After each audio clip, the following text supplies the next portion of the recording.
Welcome back to Movie Reviews. Today I will show you a sci-fi, mystery film from 2007 titled The Mist. Spoilers ahead. Watch out and take care. The movie begins with David Drayton, the main character, hand-painting a movie poster for an upcoming film. That night, a massive storm strikes Bridgeton, Maine, his house loses power and a tree smashes through his studio window, ruining his latest painting. The next morning, David and his 8-year-old son Billy and wife Steph are cleaning up debris and assessing damage from the storm. Outside, the family notices a thick mist approaching from off the nearby lake. In the storm, the Drayton family boathouse has been crushed by a fallen tree from their neighbor's house. They go to the neighbor, Brent Norton, who is a lawyer, to exchange insurance information about the boathouse.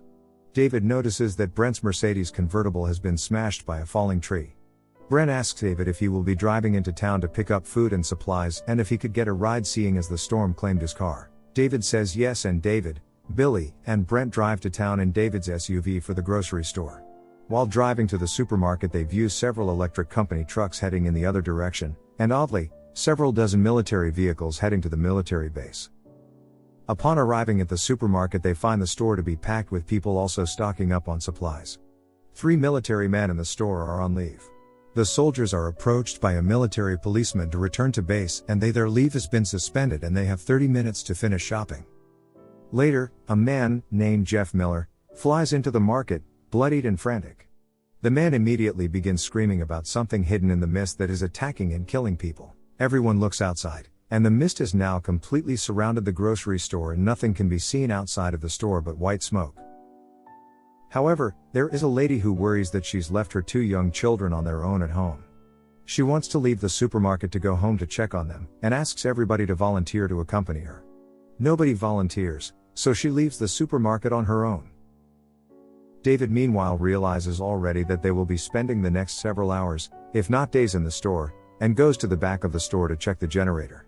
In the back room of the store where the generator is, the loading dock, he hears something outside of the large loading dock door. Eventually the creature starts pressing heavily into the door and he runs back into the main store. He tells 3 men what he heard through the door and they don't believe him. David also tells him that the generator is smoking and might not work for that much long if it is not fixed. The 5 of them go back to the loading dock in the back of the store to fix the generator. They conclude that the generator's exhaust system is clogged outside and that someone must physically remove what's unclogging the generator. A young bag boy of the grocery store, Norm, volunteers to go outside. David warns and pleads for no one to go outside.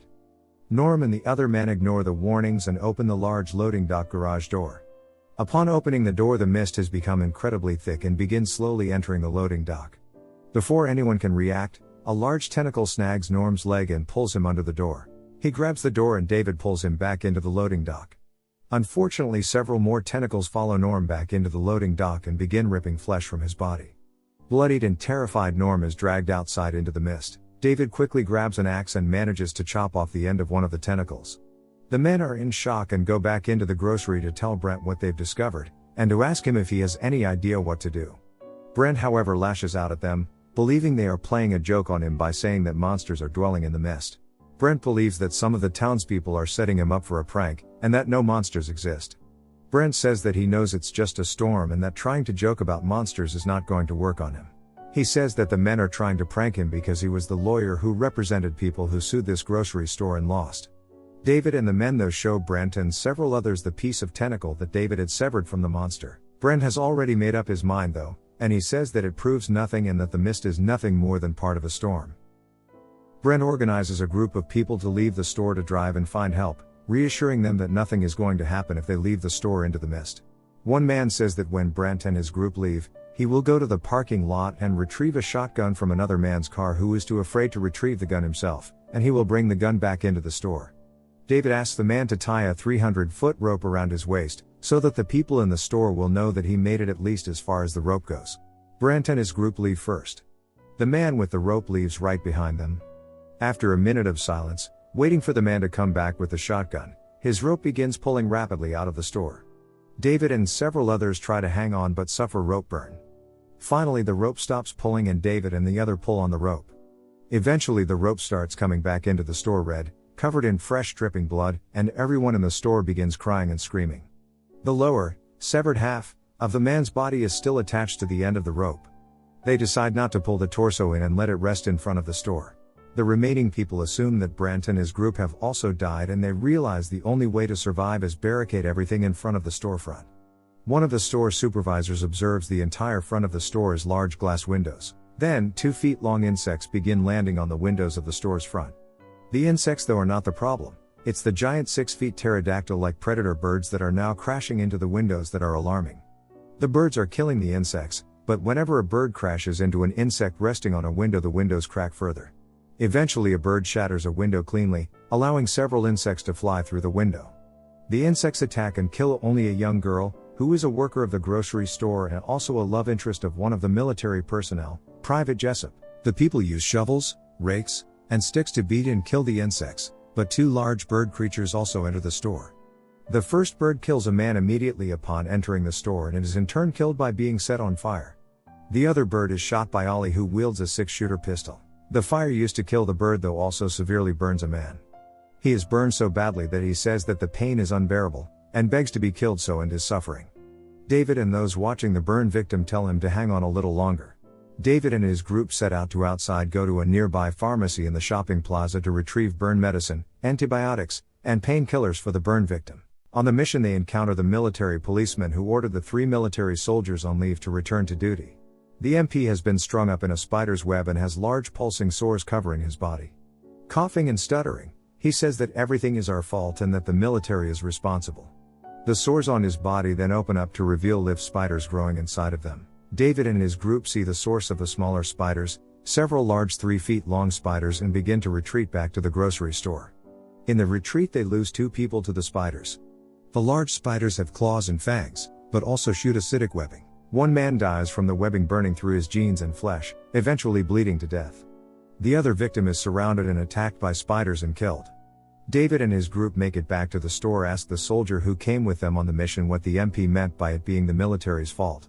The soldier says his 2 other soldiers who are in the store can explain it better, but the group discovers that the 2 other soldiers have committed suicide by hanging themselves in the loading docks. The remaining soldier says that all he knows was that scientists had found a way to open up doorways to other worlds and dimensions, and they called it Project Arrowhead. This is all revealed to the remaining survivors in the store. Ms. Carmody says that the doorway was hell and that now we are paying for the soldier's mistakes. She demands that the remaining soldier be sacrificed for his sins, for bringing these monsters here. She says that God demands his blood.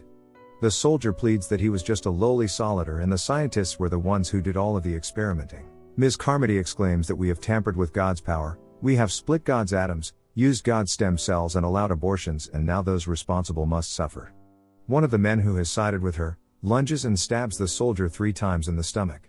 To David and his group's horror, the soldier is tossed through the front door to the outside. Bleeding and alive, he begs to be let back inside. A gigantic monster approaches the store and grabs the soldier and kills him. The monster leaves and Ms. Carmody says that the monster has been appeased tonight, but more people must be offered up eventually. David assembles several people to accompany him, because he intends to break out of the store and see if he can drive through the mist and find a place where the mist is not there. David, his son, Ollie, and 6 others agree that in a couple nights they will leave after stockpiling food and supplies under the radar of Ms. Carmody and her group. The night of the departure, Ms. Carmody catches them before they can leave and assembles everyone else in the store to prevent them from leaving. David tells her to move, but she counters by saying that not only can David not leave the store, but that David's son Billy must be the next sacrifice. David and Ollie are approached by several men armed with knives. Ollie doesn't hesitate though and opens fire on Ms. Carmody with his pistol. He shoots her in the stomach, stunning her followers, and then he executes her with a bullet to the forehead, completely horrifying them and causing them to back off. Ollie points the gun at the knife-wielding men, causing them to retreat, and motions for David and the group to make a break for it. David and the group get outside and run for David's SUV. One of the men falls and is helped by 2 other men. 2 of them are attacked and killed by spiders and the other runs back to the market and is welcomed inside. Ollie reaches the SUV first but is killed by the giant creature that killed the soldier from before. David, his son Billy, a woman, the original man who warned of the creatures in the mist, and an older woman, eventually make it into the SUV. David, before driving away, sees the gun that Ollie dropped, and grabs it off the hood of his car while a giant spider climbs on the car. David starts the car and drives by the front of the store while the survivors that followed Ms. Carmody, who have now snapped back to reality and realize what they had done, watch him drive by. David, his son, and the three others drive through the mist for hours looking for help or a sign of clear until the SUV runs out of gas. On the ride they first stop at David's house where he sees his wife's dead body in a spider's web. On the main roads they see tons of cars that have been overturned, a school bus full of webbed children, and tons of debris and roadside damage. While driving, they also encounter the largest creature in the film, a massive six-legged monster covered in thousands of smaller creatures and tentacles that is the size of several large buildings, and is so high that only its legs can be seen as its head is well above the trees. With the SUV out of gas they pull over. They have not been able to drive out of the mist. With Billy asleep, David pulls out the gun and nods with silent agreement with the other members of the group. David says that there are only 4 bullets, not enough to kill all of them, and David will stay alive and let the creatures kill him, saying that he will figure something out. He has shot and killed his 8-year-old son, and the 3 other survivors, and is now waiting for his own death. A large rumbling noise emerges in the distance. Something is approaching David. Screaming and begging to die, a monster does not reveal itself in the mist. Instead it is a US military tank. In fact, it is a full military battalion. Tanks, soldiers with flamethrowers and rifles, and truckloads of survivors are now traveling on the road. Some of the survivors are from the grocery store, and one of them is the one woman who left by herself, who is completely unscathed and has her 2 children with her. Realizing that he just murdered his son and 3 innocent people only moments before they would have been rescued and that they should have never left the market in the first place, David collapses and 2 soldiers approach him unaware of what David has just done. Make sure to subscribe and turn on notifications, so you can watch more videos like this. Thanks for watching.